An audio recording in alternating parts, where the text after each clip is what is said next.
Constituency Council have said in the motion 68 before the conference today.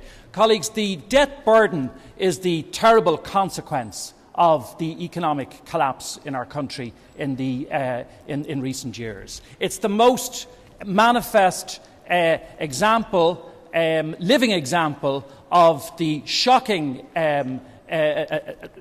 undermining of the real economy, the real productive economy, and of the living standards and the futures of the generations of people in our country. But it is a fact.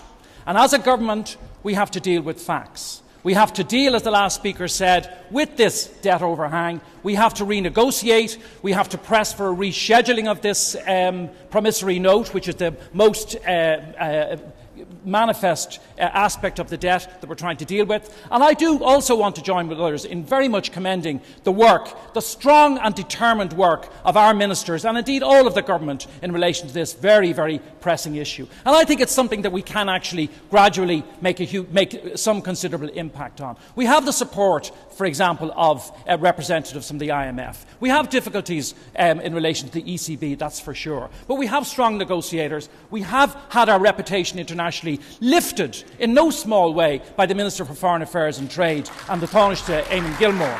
That's the kind of work that we need to do.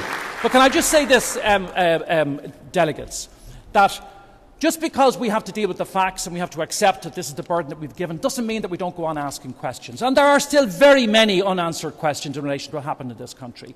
And we made a commitment in the programme for government that we would hold a banking inquiry, that we would facilitate a public airing before the people of this country in relation to what happened, what the causes of the collapse were, who was responsible, which institutions were responsible, what government decisions were made or not made that ought to have been made. And I suggest to you, and I propose at this conference, that such an inquiry should now be brought forward. And I, as Chairman of the Finance Committee, will make proposals in the coming weeks for a proper, robust public inquiry in relation to what happened in the banking system, in relation to what happened in relation to the economic collapse. I will make those proposals. There are many obstacles. We know we still have Abu Lara, all of the constraints that are there. But if there's a will, there's a way. I think we can do it. I propose that we should. Thank you very much.